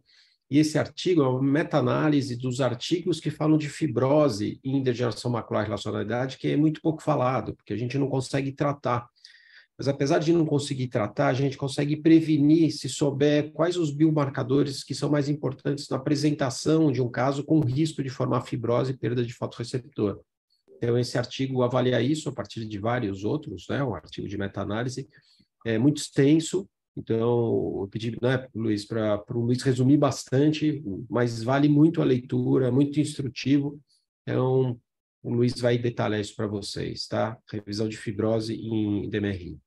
Luiz? Olá, boa noite a todos. Meu nome é Luiz Eduardo, sou residente de 2º ano aqui do serviço. Queria agradecer ao professor Sérgio por ter me auxiliado aqui. E é isso, realmente é um artigo muito, muito extenso, mas eu tentei resumir o máximo com as informações mais importantes do artigo. Então, é uma revisão, falando da fibrose, da DMRI, igual o professor falou. Bom, ele começa numa parte introdutória, falando dessa parte da fibrose, que é uma sequela final da neovascularização da DMRI, e é relacionada a um pior prognóstico visual. Ele bate bastante nos itens de incidência, prevalência, ele fala que a prevalência da fibrose chega até 10% dos casos em 10 anos, e que, assim, uma das causas mais difíceis de toda essa situação seria os padrões de imagens para o diagnóstico, porque, assim, essa situação é muito diferente, por exemplo, do diagnóstico, sei lá, de diabetes, que você faz 2 glicemias de jejum e faz o diagnóstico. Nesse caso, não. Nesse caso, tem N marcadores, com N exames de imagens, que vai dificultar muito o diagnóstico. Então, toda essa parte desse estudo é para tentar identificar esses fatores de risco da fibrose baseado em imagens para tentar ajudar a gente. Então, bom, ele relata todas as partes que têm relação com a fibrose, a parte de neovascularização coroidal clássica, tipo 2, fluido intraretiniano, material hiperreflectivo, hemorragia, tamanho dessa neovascularização e a espessura da retina. Durante o artigo, ele fala dessa parte do fluido subretiniano de DEPS podendo ser protetores, mas isso ele só relata no artigo e parece que não tem muita evidência em si. Também fala da parte do tempo de tratamento e quando começa a tratar, relacionado a melhor prognóstico. Tá bom. Então, assim, na parte do método foi utilizar as plataformas Cochrane, PubMed, e foram utilizados estudos observacionais e ensaios clínicos randomizados. Eles fizeram essas relações de palavras aqui no PubMed e acharam mais de 1.200 artigos, porém não utilizaram todos. Eles fizeram da seguinte forma. Eles pegaram esses 1.235 artigos, já excluíram um monte em relação à prevalência, em relação à relevância dos artigos, e foram retirando. Depois que eles retiraram o máximo, viram os mais relevantes, eles fizeram toda uma revisão desses artigos e escolheram 37 para fazer toda essa parte. Bom, na parte dos resultados desse artigo, eles começam a falar dessa parte de diagnóstico e definição de fibrose. E eles relatam isso, que por enquanto não existe esse padrão ouro para diagnóstico de fibrose. Então, eles usam de diversas imagens, retinografia, autofluor, angio, OCT, o OCTA, o Polarization Sensitive OCT, que eles chamam de PS-OCT, e todos os artigos dessa revisão usam esses tipos de exame de imagens. E assim, eles começam a partir dessa parte da incidência, da prevalência que eles vão falando. Primeiro, eles já começam dessa parte da taxa de incidência de fibrose, de todos os artigos que eles pegaram, e eles colocam que com 12 meses já teve 17,7 eventos a cada 1.000 olhos, depois 13,74, depois 13,32, e a parte de baixo seria a parte da prevalência, né, que quando eles já pegam o paciente, então eles já vê se o paciente já tem fibrose, então já começa no início do estudo, né, no mês 0, e depois eles vão avaliando. E a parte mais importante que a gente vai falar disso é porque eles viram que no primeiro ano foi a parte mais importante, que foi o maior assim, boom de fibrose que eles avaliaram durante todos esses estudos, né? Então, assim, falando um pouco mais dessa parte da neovascularização coroidal clássica, eles viram que a tipo 2 foi muito mais associada à fibrose do que a tipo 1, e assim, em relação à fisiopatologia, eu achei interessante, porque ele fala dessa parte, né? A disrupção do EPR, perda de contato das células do EPR, induz diferenciação celular de células epiteliais para miofibroblastos, que resulta em fibrose. E aí tem uma parte aqui do estudo CAT, que eles falam dessa parte da fibrose, mas associada com essa neovascularização tipo 2. Eles também comentam, né, sobre outro biomarcador, que seria o fluido intraretiniano, que também tem bastante associação com fibrose. E eles viram que pacientes que tinham mais fluido perto da fóvea, né, no centro foveal, foi mais relacionado com fibrose do que os olhos que não tinham esse parte do fluido, que não tinham cicatriz. E eles também viram que essa avaliação a longo prazo, os pixels, né, que eles comentam, do fluido intestinal no começo, depois viraram essa cicatriz fibrótica no segundo ano. Eles também comentam do material hiperreflectivo, o estudo CAT, assim, é o que eles mais ponderam dessa parte, falam sobre isso, e que encontrou grande associação de material hiperreflectivo com a cicatriz fibrótica. Isso tem uma grande relação. E, assim, eles também comentaram sobre a largura desse material. E eles viram que acima de 275 micrômetros foi associado a um risco 3 vezes maior de cicatriz fibrótica comparado com menos de 75 micrômetros. Outro biomarcador seria a hemorragia. Eles comentam, fazem uma breve introdução, falando da formação de fibróxido e toxicidade de fotorreceptor, mas depois eles colocam assim, que enquanto a hemorragia não foi associada com o desenvolvimento de cicatriz, eles viram que tinha um bloqueio de fluoresceína na angioflúor, e esse bloqueio foi um forte preditor de cicatriz fibrótica em 2 anos. E isso eles fizeram uma teoria de que esse bloqueio de fluoresceína seria devido a uma hemorragia sob EPR profunda ou uma fibrose mais profunda ainda que não foi vista nesse exame. E quando colocou com 5 anos, mostrou que maiores hemorragias de um disco diária dobrou a chance de desenvolver cicatriz. Então também é outro biomarcador bem importante. Eles falam também sobre o tamanho da neovascularização coroidal. Eu achei bastante interessante que eles colocam que quando tem uma área entre 5 a 12 vezes o tamanho de disco, para aqueles que são menores que 1,5 de disco, associado a 4,5 vezes mais o desenvolvimento de fibrose. Então, realmente o tamanho também é muito importante. E eles falam também em relação à retina, que uma retina mais grossa foi associada com cicatriz fibrótica do que retinas mais finas. E assim, eles pegaram todos esses itens e colocaram conclusão da discussão e tudo que hoje em dia o OCTA e esse novo OCT, o PS e o OCT são boas opções para avaliação. Eles falam muito dessa parte de prevalência e de incidência, que a prevalência de fibrose no início, eles colocam os dados, e que assim, aproximadamente 60% da fibrose total que foi avaliada nesses 5 anos, foi vista no primeiro ano de tratamento. E eles falam muito isso porque, assim, se foi o pico de desenvolvimento da fibrose no primeiro ano, então é o ano mais importante, você tem que deixar esse paciente mais perto e começar a tratar o mais rápido possível, né? E outra coisa também que foi bastante interessante que eu achei no artigo, que ele falou que a melhora da acuidade visual com correção nos olhos, no fibrose, era pior que os olhos sem fibrose, obviamente, mas que essa diferença se alargou com maior tempo, mesmo apesar do tratamento. Então, o olho que já chega com fibrose tem muito pior prognóstico, né? E em termos de saúde pública e tudo, e que existe mais essa necessidade de sempre identificar e monitorizar o paciente bem de perto, e que ainda a gente precisa de mais avaliações multimodais aí para caracterizar bem essa fibrose para conseguir dar seguimento melhor para esse paciente. que eu consegui sintetizar ao máximo, professor. Obrigado. Ótimo, excelente, excelente, conseguiu mesmo. Então, parabéns, Luiz, porque o artigo é muito longo e o texto dele é muito informativo. Então, o Luiz resumiu todos os pontos mais importantes aqui, todos. Então, as lesões que são predisponentes a você formar fibrose e perder visão, né? Os biomarcadores são esses. A gente tem que tratar intensivamente o paciente no primeiro ano, que é o maior risco de formar fibrose, porque fibrose a gente não tem um tratamento. A gente tem antiangiogênico que não é específico para a formação de fibrose. Mas tratando os pacientes que têm essa predisposição, que têm esses biomarcadores mais frequentemente, é possível que a gente evite a formação de fibrose até que novas drogas apareçam que inibam essa cascata de formação de perda visual por fibrose. Algum comentário aí, André, Cleide, Jorge? Só que quando a gente trata o paciente bem intensamente, eu tenho um paciente bem interessante, ela faz injeção comigo há 10 anos. Um olho ela chegou com fibrose e ela está com ponta-dedos a 4 metros. E o outro lado, eu tratei ela proativamente. Essa paciente tem 20 e 30 de visão.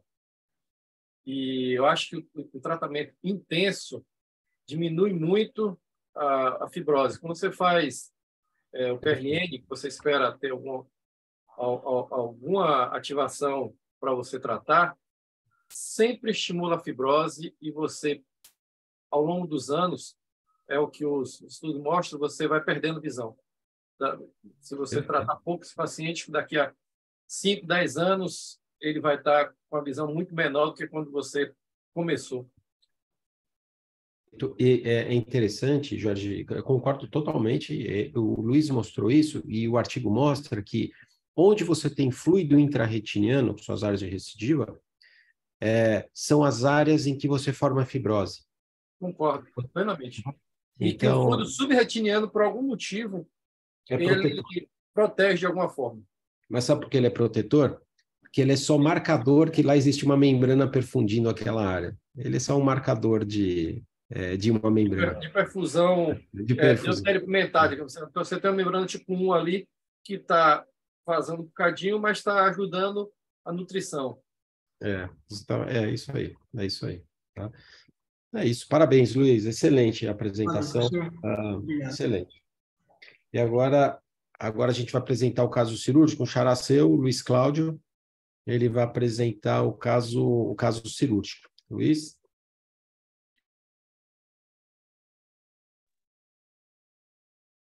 Isso. Clica no modo de apresentação. Volta lá. Agora? Estão vendo a sua foto, mas a imagem ainda não.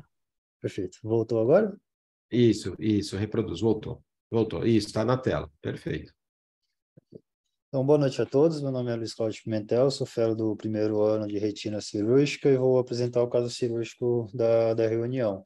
Gostaria de agradecer ao Dr. Sérgio Pimentel pela ajuda na elaboração do caso e aos doutores Leandro Cabral, André Creus e Tiago Nogueira na ajuda na condução do caso cirúrgico. O nosso caso é de um paciente masculino de 56 anos, motorista, com baixa de acuidade visual no olho esquerdo há 2 semanas após um quadro de miodesopsias.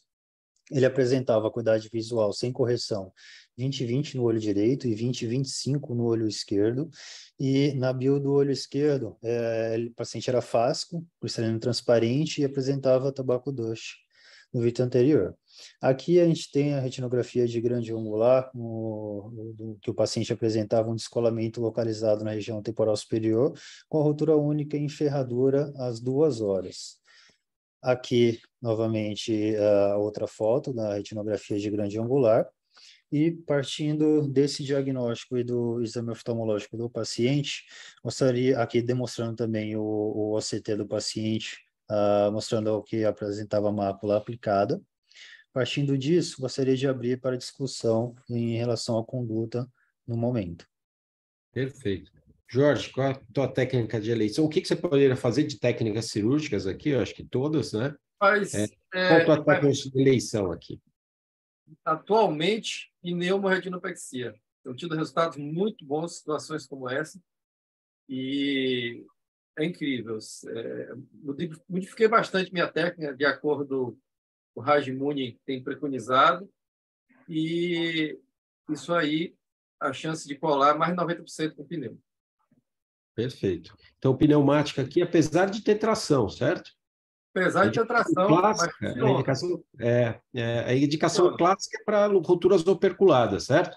Isso. Mas aí você vai modificando as indicações e acaba incluindo rupturas tracionais, com a ferradura, né? Mas é que você poderia também fazer uma introflexão escleral, não. certo?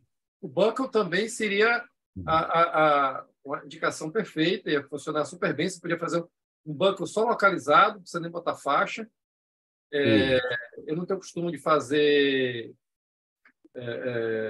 buckle radial, mas tem gente que só faz radial, diz que funciona. Eu botaria só um pneuzinho pequeno, só um quadrante aí, tenho certeza que ia funcionar muito bem. A alternativa minha seria fazer vitrectomia nesse paciente. Vitrectomia primária, você faria a vitré, laser e gás, né? Mas Perfeito. seria a última alternativa. Seria a última alternativa, ótimo. Eu acho que o André saiu aqui.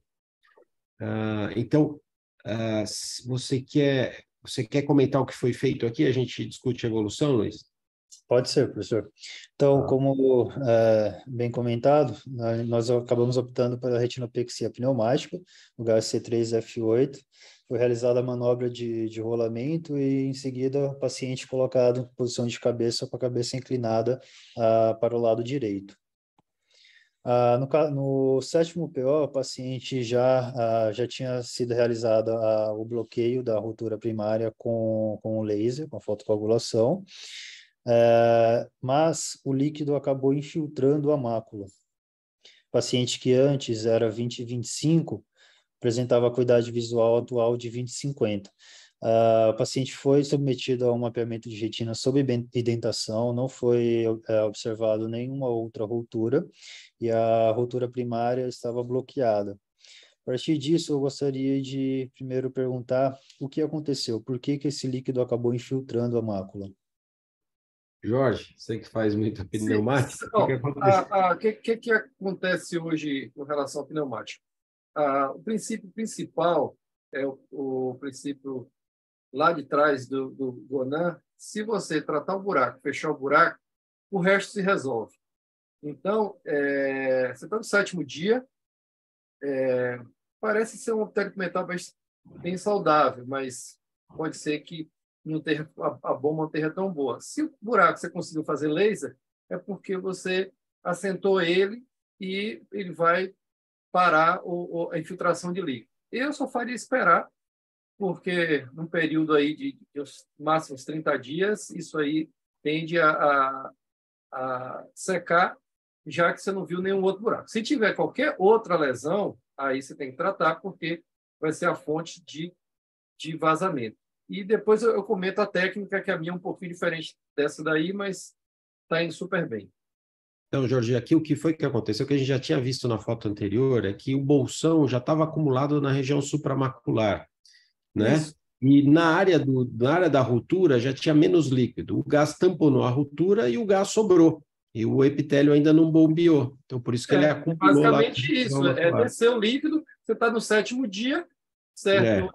Quando o paciente é jovem, eu tenho notado que o paciente com menos de 50 anos, em 48 horas, ele bombeia a quantidade incrível de líquido. Você pega um paciente um pouquinho mais idoso, ou míope, a bomba é um pouco mais lenta, você leva alguns dias para reabsorver esse líquido, mas normalmente reabsorve tudo e você fica muito bem. Antigamente, se você se lembra,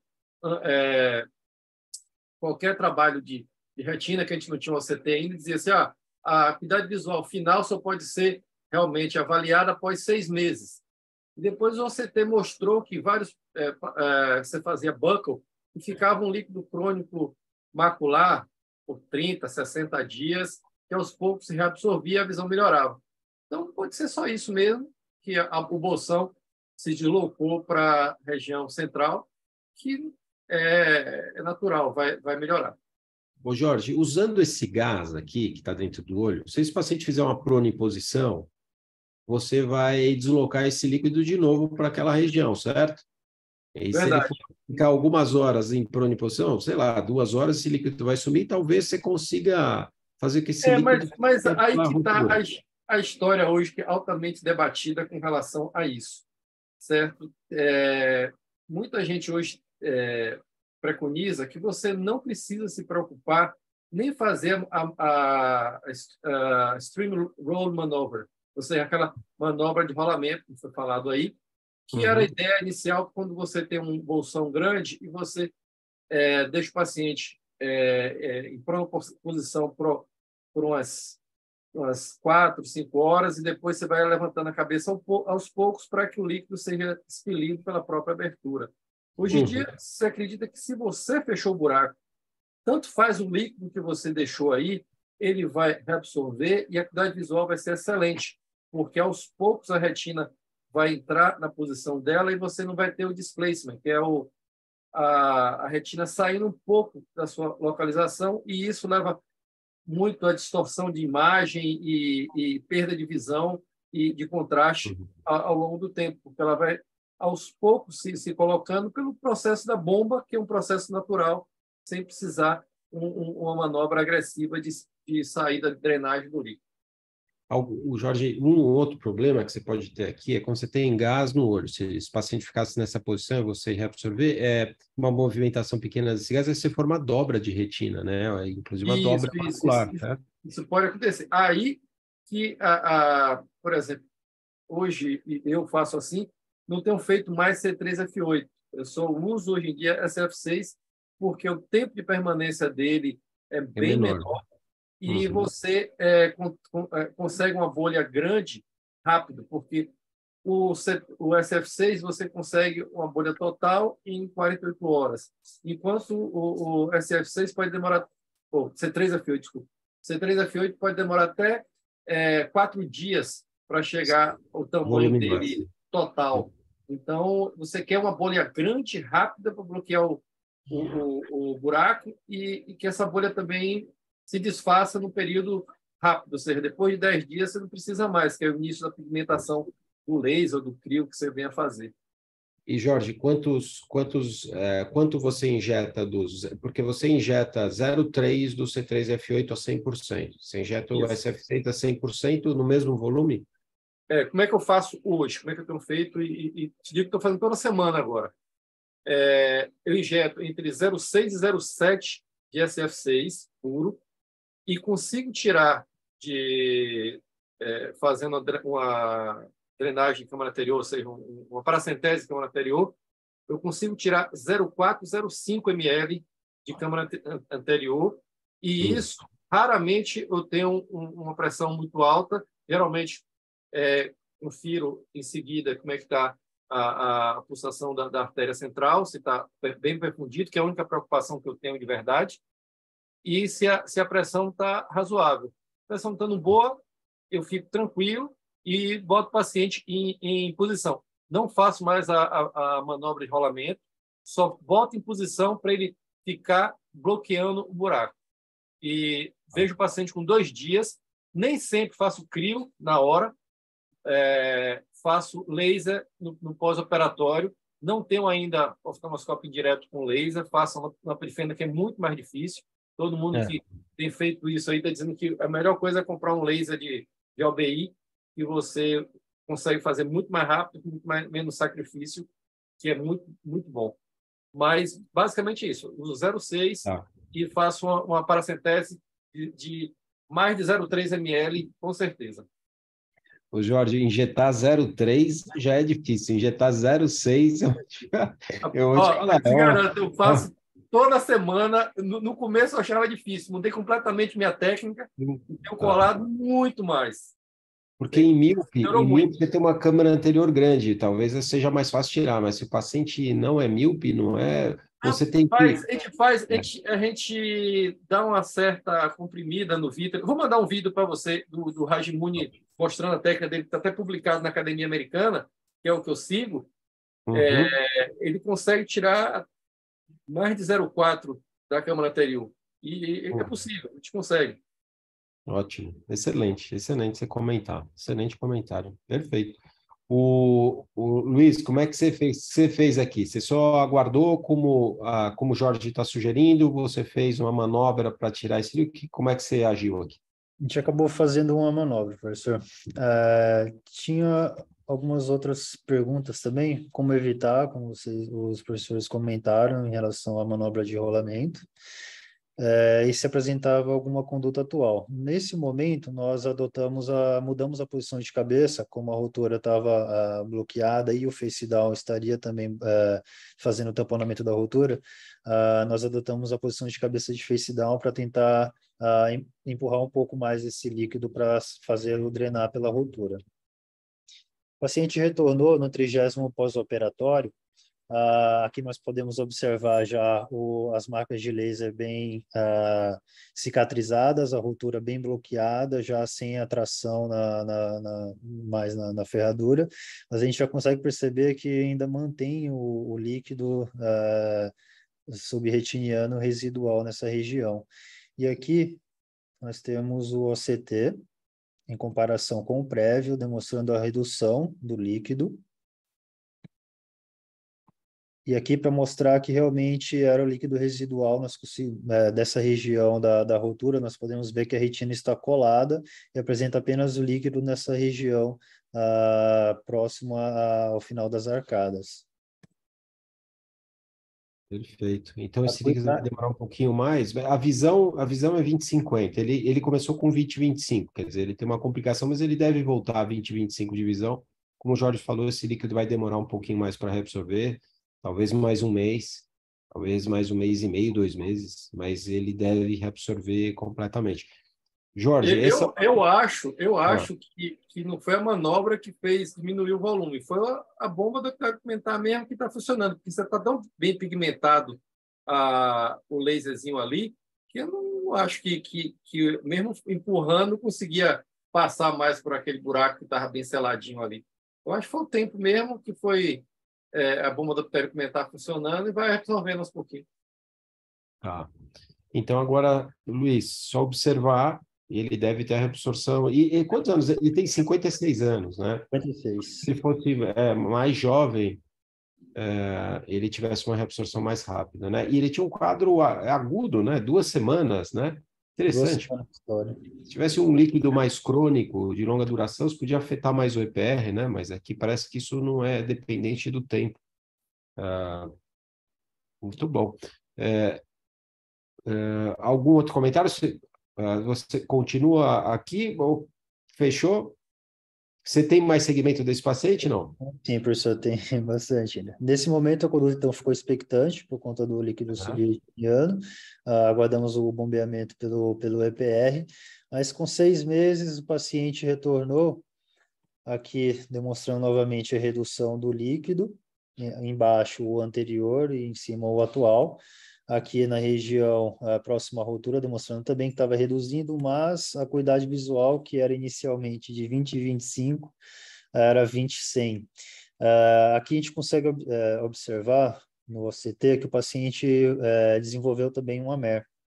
E lembrando que o paciente é motorista e depende da boa acuidade visual para exercer o trabalho, gostaria de saber se os autores teria alguma proposta intervencionista nesse momento.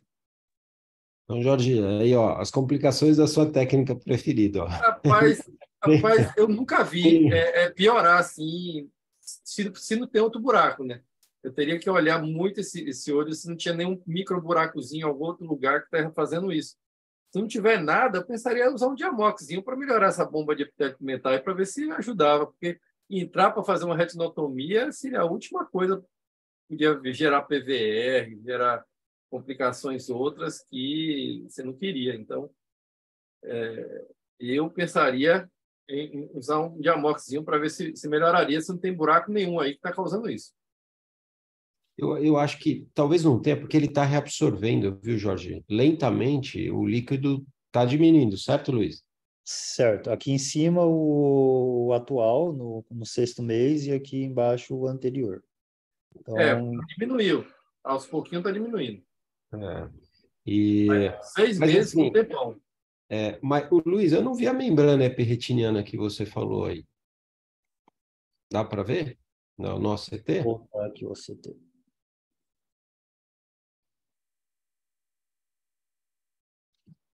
O nosso CT de cima, você viu uma membrana? Eu estou vendo um esboço de uma É o de 6 membrana. meses, professor. Aqui. Mas você não está causando nada, não.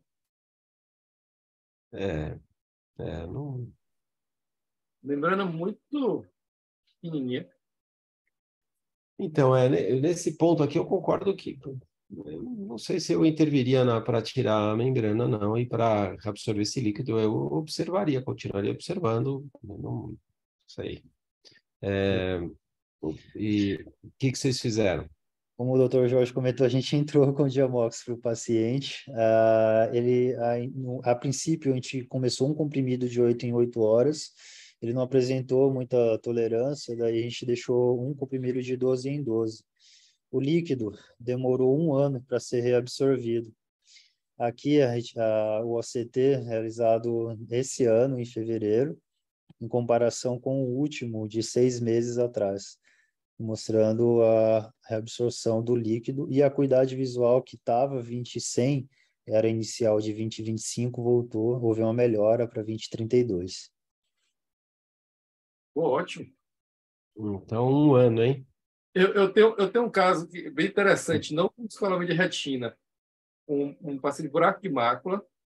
O buraco de mácula fechou, mas ficou líquido subretiniano, que levou 8 meses para esse buraco assentar. O paciente está com 20/25 de visão. E eu esperando o que ia acontecer, ficava só observando. É bem interessante, nunca vi demorar tanto tempo para o buraco assentar, mas o buraco estava fechado. Aí A com tampinha líquido lá estava embaixo. fechada e você com líquido subretiniano retido ali. Demorou muito. Esse líquido subretiniano, mesmo em outras técnicas, com vitrectomia quando sobra, com a mitroflexão escleral que você drena, sobra líquido, às vezes e demora muito tempo mesmo para reabsorver. O paciente não tem a visão perfeita, mas a visão melhora. Esse caso é interessante, porque ele tinha 20/25, a visão piorou, né? Chegou a 20/100 e depois voltou para 20/32. Ele ainda deve melhorar esses 20/32, possivelmente, né? Porque Capaz de ficar um 20/20 parcial aí depois com o tempo. Ele ainda precisava um pouco de líquido ainda, mas bem lamelar, mas pelo menos a fóvea aplicou. É que foi bastante angustiante acompanhar esse caso, porque estava piorando a visão dele. Ele Não tem tinha uma muito. fragmentação da zona elipsoide lá na fóvea. Ele tem um pouquinho de líquido em cima, tudo bem, Felipe, mas se você fizer o corte foveal, a zona elipsoide dele na fóvea tem uma fragmentação. Quer ver? Vai um pouquinho mais. Tá vendo aí que fica, obscurece mais um pouquinho? Mais um pouco. Ó, tá vendo?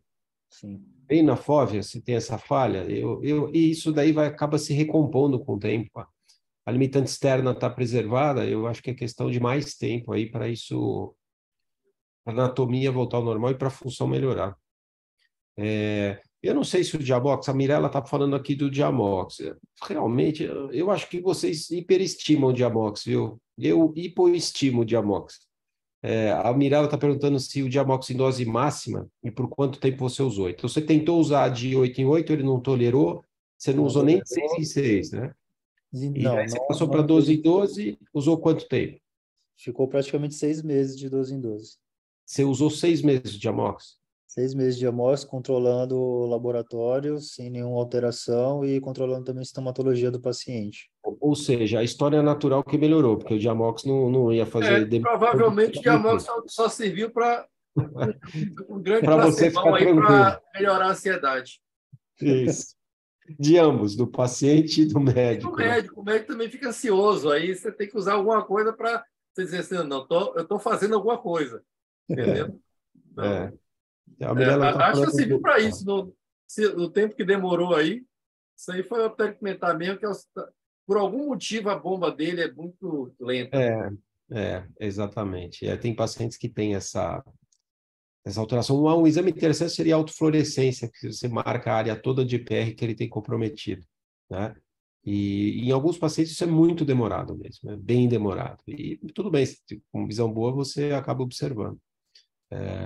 Eu tenho uma paciente que, eu segui 1 ano para ela absorver o líquido que ela tinha na fóvea, ela tinha visão boa. tempo inteiro. Foi melhorando. O líquido foi reabsorvendo, mantinha na FOB, ela tinha 20,50, passou para 20,40, 20,30 e 20,25 quando reabsorveu completamente o líquido. E com a ruptura superior fechada, o líquido acumulou na região macular. Uma quantidade pequena, mas que distorce a visão. É isso, parabéns, Luiz. Tem continuação aí? Não. 1 ano chega, né? Acabou. Agora você está tranquilo, né? Parabéns. É mais E uma das tranquilo. coisas que eu chamaria atenção, não só para o fato da pneumoretinopexia, como também no buccal, como também fazendo vitré, drenando. Hoje, eu conseguindo secar a borda com uma vitrectomia e eu conseguindo fazer laser, eu deixo o líquido lá na mácula, não me preocupo hora nenhuma. Quanto mais você aspira esse líquido de forma ativa, você vai fazer o displacement da retina e você vai baixar a visão do paciente.